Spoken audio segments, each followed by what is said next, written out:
Olá, sejam todos bem-vindos ao nosso grupo de estudo das obras de Sigmund Freud e ainda continuando nossa leitura na Grande Mãe. Convido você que está assistindo essa videoaula a abrir na página 154. Na questão do PDF, não sei qual é a página que se encontra, mas o tema da nossa leitura será o simbolismo do feminino terrível na Melanésia. Talvez no índice do PDF deve constar a página correta. Lembrando que esta leitura, essa faz parte da nossa escola, a formação do psicanalista. Então, seja bem-vindo você, aluno que está aqui fazendo essa leitura acerca do arquétipo do feminino. Em uma outra parte remota da Terra, bem distante das antigas culturas mediterrânea e nórdica, a pequena Malecula, uma ilha da Melanésia, encontramos o mesmo caráter elementar terrível do feminino que se constata na Europa. Existe ali um ritual de iniciação para cuja realização são necessários 15 anos. É um rito mítico que ainda não se transformou numa religião sistematizada e complicada. Deixa eu explicar aqui o que eles querem dizer. Um rito mítico que ainda não se transformou numa religião sistematizada. Bom, para quem não sabe, há um estudo sobre a origem das religiões em que se baseia em dois sistemas, o sistema transcendental e o sistema natural. O que seria o sistema transcendental? Uma forma de adorar aquele que habita acima das estrelas, uma divindade, sem um altar, sem nada. Às vezes, simplesmente a pessoa faz uma oração, uma reza. Já o sistema naturalista é uma forma de adorar os deuses através de uma rocha, através eh, dos rios, através do fogo, né, são chamados. E esses sistemas, eles não tinham no começo, né, eh, um dogma. Quando fala, quando é que eles falam numa religião sistematizada, está falando um corpo teórico, dizendo como rezar, como orar, como eh, agradar. Não, é uma, não é uma religião, né? É, é como diz o budismo, é um estado de espírito, né? Então, a questão sistematizada, dogmatizada, como as demais religiões, né?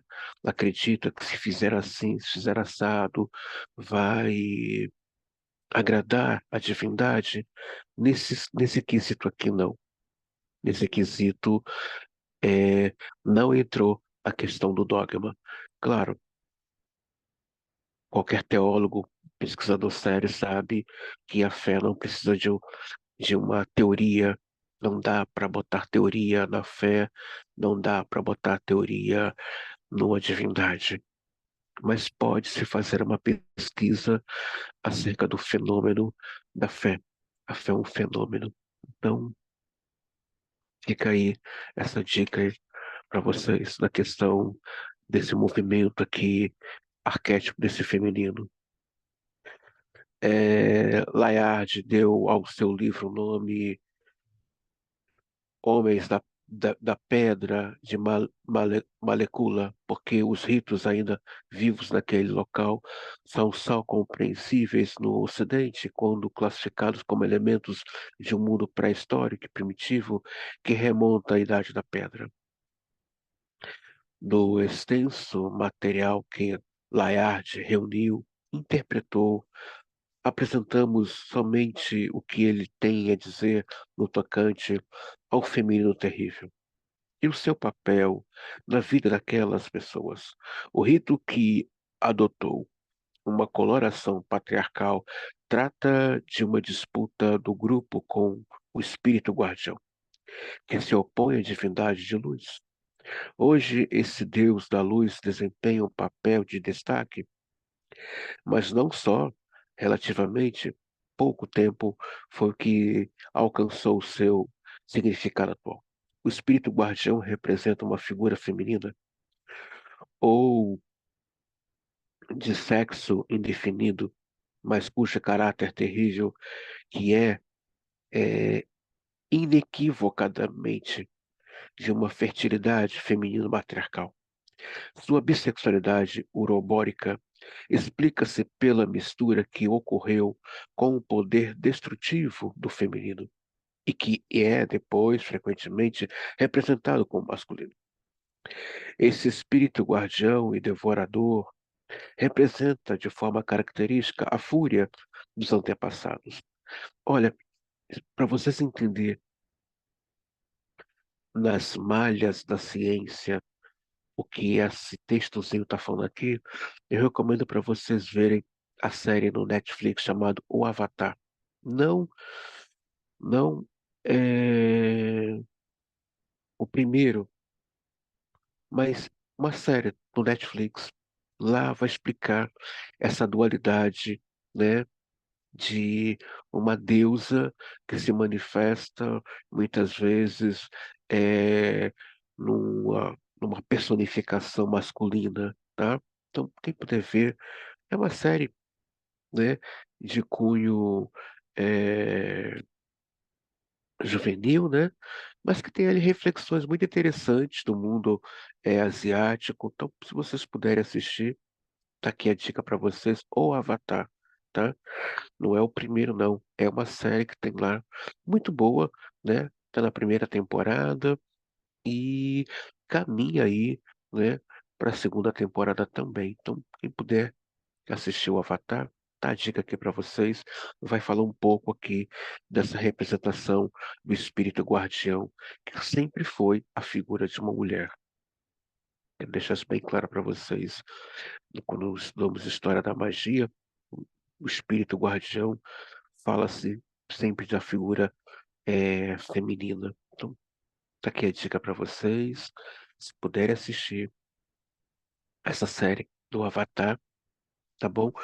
Uma outra série também que eu recomendo para vocês é Luna Nera, né? Já falei em outras aulas aqui com vocês. Se puder assistir, veja também.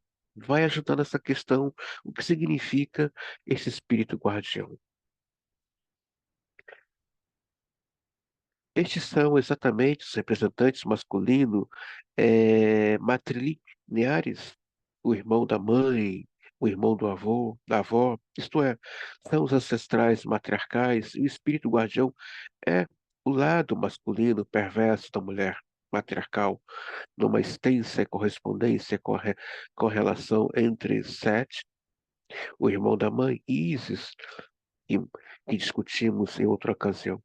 O nome dessa criatura terrível, Le Rave, Rave, que significa aquela que nos puxa para si, para que possa nos devorar, é, é uma transcrição, de, acredito eu, de algum manuscrito egípcio. Eu não tive acesso, eu tive fragmentos, quando eu estudava teologia, quando eu ainda era estudante de teologia, fragmentos de pequenos textos egípcios.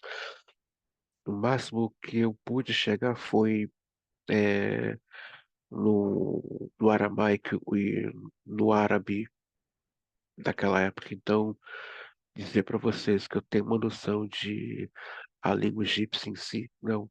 Tem alguns fragmentos de textos guardados em casa, mas não o material em si.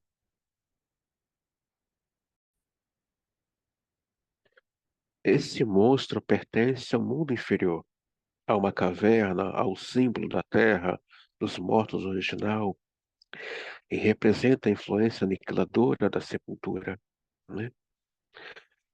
Baseado no material dos ritos, Layard relatou como se dá a disputa para estabelecer o princípio masculino, luz, sol, consciência, com a qual se identifica o grupo dos homens contra o poder aniquilador desse monstro feminino negativo. Nesse caso, o Deus masculino da luz e do céu também simboliza um empenho consciente, a aspiração de ascender cada vez mais. Este é o motivo porque o símbolo da escada está relacionado com mais divindades e com tendências psíquicas que representam tanto Osíris como Maleluca. Vários momentos elevados desde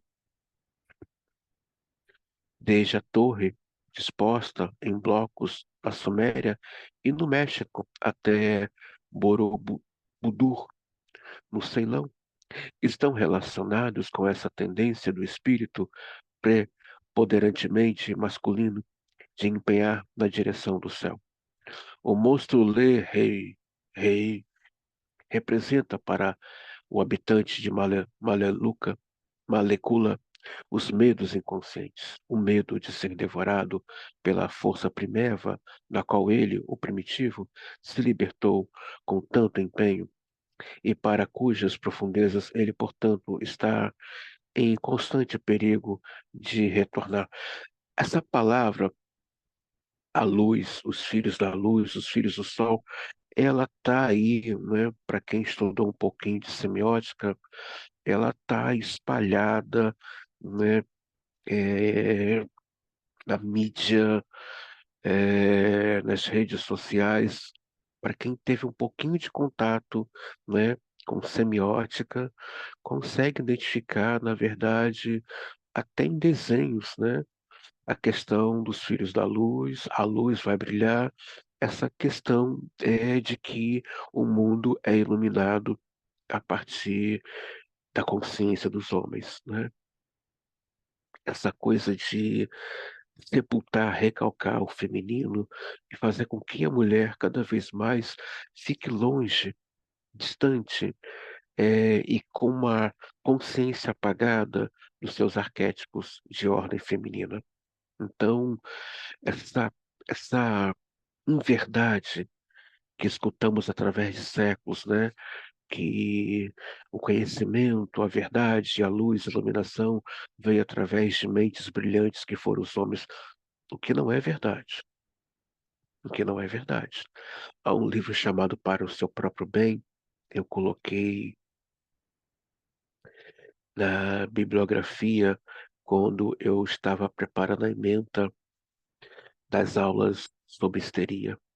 Acredito que quem puder conferir lá a ementa de vocês, está lá a questão, o nome do livro Para o Seu Próprio Bem, falando das mulheres, né, que desenvolviam um papel importantíssimo com a culinária e com as ervas medicinais, que assim produzia eh, remédio, né, curandeirismo, né, então foram tirados delas, né, e alguns homens se apoderaram desse conhecimento. Então, não é bem verdade isso que o mundo é guiado, é iluminado pelos homens. Não, isso não é verdade.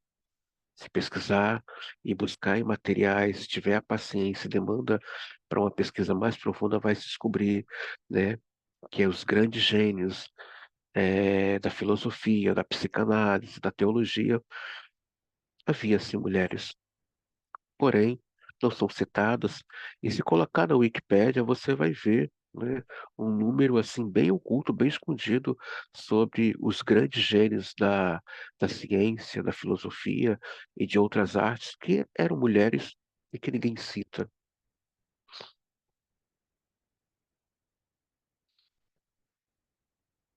Todavia, página 155, todavia, não devemos nos ocupar aqui da luta ritual do grupo masculino contra esse perigo, e nem sua identificação com o poder celeste, cujo símbolo é o falcão. Para eles, assim como no Egito, ainda corresponde ao símbolo da águia para os astecas e da arara para os incas.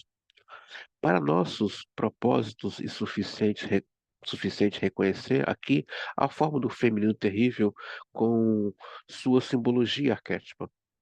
Quando Layard sugere que o espírito guardião representaria o outro lado estrutural social, temos uma formulação bastante limitada, principalmente quando levamos em consideração a interpretação psicológica do próprio Layard.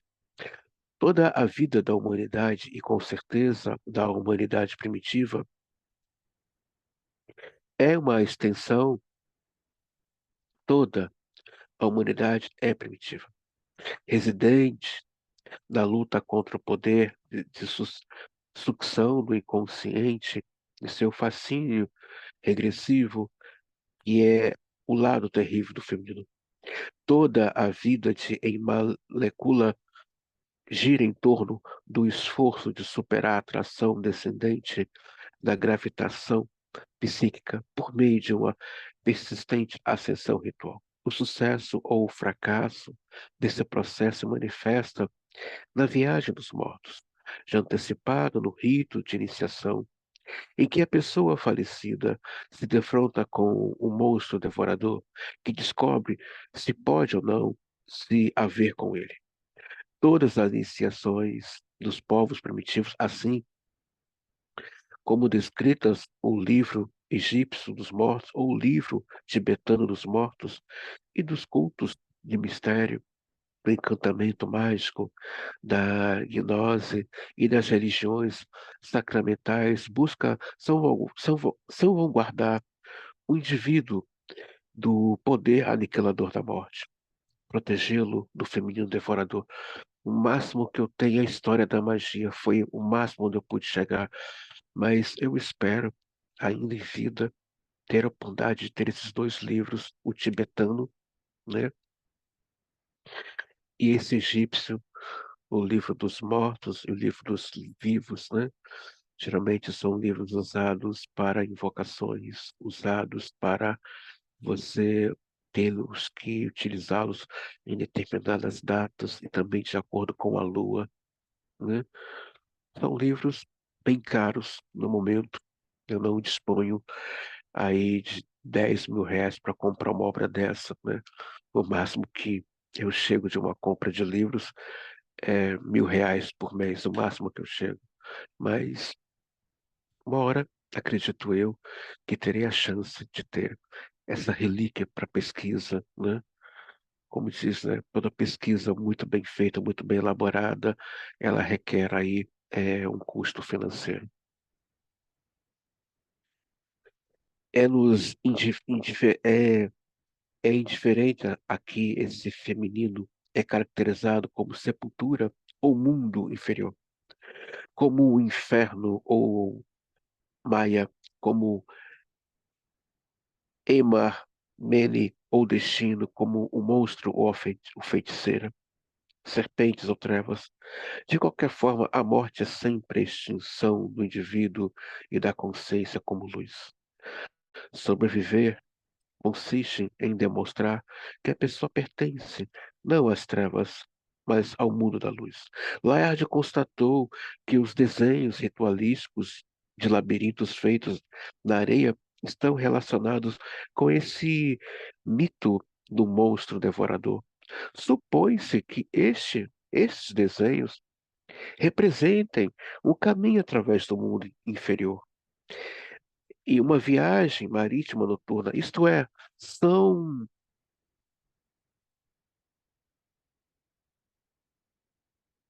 o caminho que toda parte do mundo encontramos na qualidade de componente primordial dos mais antigos rituais praticados pela humanidade. Segundo Layard, os traços arquétipos mais importantes do labirinto são, primeiro, que ele sempre tem que ver com a morte e renascimento, ambos relacionados com uma vida após a morte, ou os mistérios de iniciação. Dois, que está quase sempre ligado a uma caverna, ou mais raramente a uma habitação. Três, que naqueles casos em que o ritual preservou o próprio labirinto ou um desenho desse, ele se encontra invariavelmente situado na estrada ou da caverna ou da habitação. Quatro, que a personagem que preside o ritual, seja real ou mítica, é sempre uma mulher. Quinto, que são os homens que percorrem o fato, o labirinto em si, ou o caso de um des- desenho do mesmo que caminham sobre ele. Quer o labirinto assuma a forma de uma infinidade de linhas confusas e que confundem enquanto caminho ou forma o espírito guardião, quer o caminho pelo qual devem passar as almas dos mortos através do labirinto, intrigando o devorador. Percorrido ou desenhado, em todos os casos, temos diante de nós a concepção do corpo divino como a estrada a ser trilhada por ele e por aquele que o segue. Procura deduzir os caminhos desse labirinto e os primordiais desenhos australianos correla- correlatos feitos na Terra, nas religiões praticadas nas cavernas paleolíticas, uma vez que é muito provável que nesses desenhos já se apresentam os símbolos da caverna eh, iniciática, os símbolos do caminho. Quando fala os símbolos do caminho, ele está falando da sorte, da esperança, da referência, né? Está perdido no caminho, está perdido no labirinto, está perdido eh, da vida, né? Está falando como foi a saída desse útero. Em que estrada é essa que eu estou trilhando, que eu não consigo nomear? Muitas vezes ouvimos isso na clínica. Eu não sei. Eu Parece que a vida toda eu andei em círculos. Parece que a vida, eu não sei nem que estrada é essa que eu estou trilhando. Já fiz tantos cursos, já vi tantos livros, e a pessoa se pergunta, eu não sei o meu caminho, eu não sei dar nomes a esse caminho. Tá falando aí dessa questão aí, arquétipa da vida dessa pessoa, não importa se é um homem ou uma mulher, mas está falando, né? Winnicott e Clay fala tanto da importância do olhar, né? Tem uma psicanalista francesa, ela ainda está viva, que também segue aí é, a clínica lacaniana, né? Só que ela trabalha com a questão do feminino e da criança. Ela fala que é, o poder do olhar que essa mãe tem de dar um norte para essa criança, o poder do olhar. E es- é, ouvir essa fala, né? Eu não sei onde é que eu tô, eu não sei, eu estou na profissão certa, no caminho certo, no casamento, no relacionamento certo. Tá falando desse olhar, desse caminho. Começa com esse olhar de poder que dá um lugar, dá uma importância. Mas por que a mãe, André?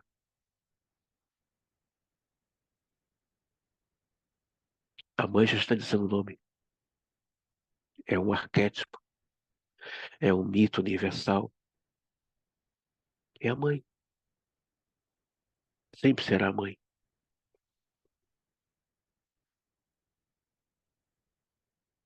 Nesse caso também, não é essencial a genealogia dos costumes e das interpretações, mas em si, o processo do arquétipo, o rito enquanto caminho, é o primeiro lugar.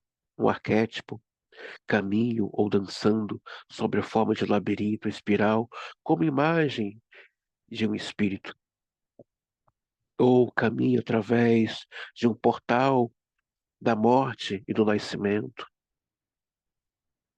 O caminho do labirinto é sempre a primeira etapa da viagem marítima noturna, da descida do masculino que acompanha o sol, que desce para o mundo inferior devorador, para o útero mortal da mãe terrível.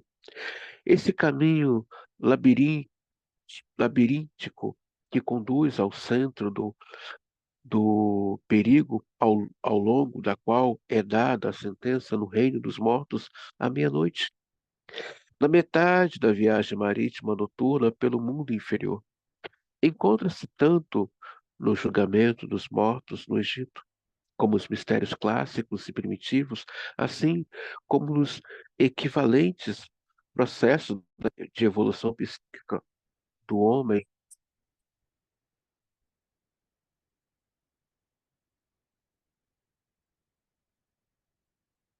do homem moderno.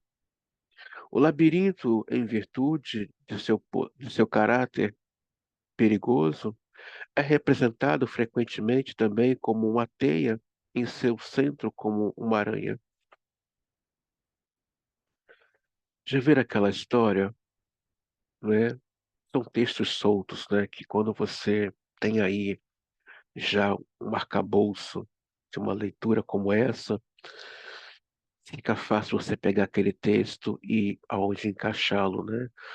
Nossa, é, essa mulher é, é uma aranha, né? Uma viúva negra. Você entrou na teia dela, né?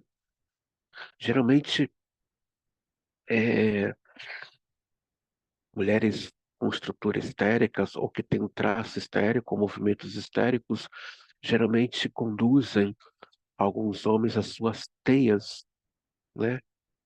E ali os enlouquece, né? Uma forma de enlouquecer esse homem são chamadas teias, né? Da aranha. Geralmente quem tem muito esse movimento são mulheres de estrutura histérica ou traço ou muito movimento histérico que criam as suas teias de confusão para deixar esse homem um pouco perturbado ou atordoado na vida. Da mesma forma, os ritos de moléculas, o monstro Le Rêve, como poder negativo do feminino, está ligado à aranha. A figura sinistra, devoradora de homens, da ogra mítica, a mulher caranguejo, com duas tenazes imensas, ao animal do mundo inferior. A ratazana é um tipo de concha gigantesca que, quando aberta, assemelha-se à genitália feminina e que, ao fechar, ameaça os homens e os animais, né? Existem realmente homens que têm aí uma paixão por algumas mulheres via genitália, né? A gente ouvimos muito isso, né? É, é amor de vagina, né? Né? Tem mulheres que têm um poder é, vaginal, assim, como diria o Reich, uma grande concentração de libido nessa região, né? Então, geralmente são chamadas mulheres predadoras, como está aqui, né? Aranha, né? Ratazana, caranguejo, né? E ao homem, ao ter contato com esse perfil de mulher que tem aí, né? Essas características arquétipas e que dentro de um discurso sociológico ou, ou psicanalítico, uma predadora sexual, né? Geralmente, o homem que é tocado ou que toca na genitália dela, ele está preso ali, está ali, né? Totalmente voltada, né? Sua atenção para ela, ele não consegue sentir atração por nenhuma outra genitália de outra mulher, porque ele está numa captura, né, ali mais que narcísica, ali uma captura arquétipa, ele está realmente preso a uma questão ali arquétipa com essa mulher, né? Ah, mas André, e se ele conhecer alguém, pode até conhecer, pode até vir a gostar, mas o seu desempenho, né, o seu prazer, o seu furor sexual não será como essa mulher que o capturou de forma assim predatória dentro de uma força arquétipa tão pesada. Acredito eu que Reich, ao falar desse perfil de mulher, não entrou por esse caminho, né? Porque o foco dele ali era falar da libido. Ele poderia entrar, né? Porque a questão libidinal também está ligada à questão arquétipa, né? Do feminino. Diga-se de passagem que quem convida ao homem a ter o ato sexual ou a questão da ferocidade sexual sempre é a fêmea, ela é que convoca, né? O macho é a mulher que convoca o seu homem para estar com ela. Então, assim como existe analistas e analistas, cabe aqui eu fazer um acréscimo. Existe vaginas e vaginas, né? Tem vagina que realmente, né, são chamadas as vaginas dentuças. Eu tenho um livro do feminino que fala sobre isso. Vaginas é, dentuças, vaginas do inferno, né? Uma vez que esse homem toca, ele tá ali preso para sempre num tormento ad eterno, né? O que fazer com esse homem? Ele tem duas opções, ou ele, né, segue a vida dele, né, nesse tormento até o último suspiro, ou então ele em si, sei lá, alguns até tiram a própria vida, né? De tanta, de tanta angústia, né? Que se encontra, né, diante desse quadro, né? Bom, isso é um aspecto teórico, né? Mas na prática isso aparece muitas vezes no nosso percurso analítico, né, gente?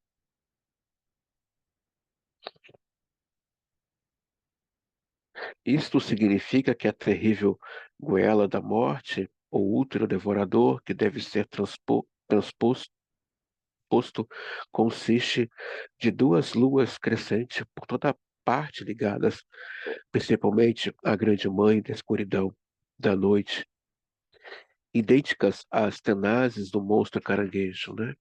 Ou seja, ele está preso, né? Tem uma, não sei se você já viu as garras do caranguejo, quando ele prende, está preso, né? Então, associa-se a esse perfil vaginal da mulher a uma ratazana, a um caranguejo, a uma aranha, né? E está preso. Você está preso aqui, né? Você está preso, né? É aquele homem que não tem mais ereção contra a mulher, por mais que ele tente, ele não consegue. Ele não consegue, ele está preso, né? E eu, como disse aqui, o final é a morte. É a morte, né? É a morte desse indivíduo, né? Ainda mais se ela não tiver desejo por ele, ele está perdido, esse homem, né? Então, é a morte. Ah, mas André, o que fazer com esse homem?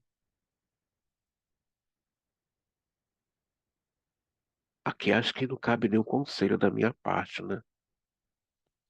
O fato é que Malecula, os homens femininos, pertence ao antigo extrato patriarcal do culto e do ritual. Enquanto os megalitos masculinos eretos pertencem ao extrato patriarcal posterior, confirma a universalidade do simbolismo arquétipo. A designação altar de pedra para o mais elevado estágio da iniciação feminina nos leva de volta à natureza sangrenta e ávida por sacrifícios da grande deusa feminina que aparece no México, com a mesma função da taça sacrificial de sangue. Retomemos um- uma, uma vez mais o sentido psicológico profundo da iniciação do masculino nos perigos constituídos pelo feminino, através da identificação, do empenho de ascensão, da consciência como o masculino e do perigo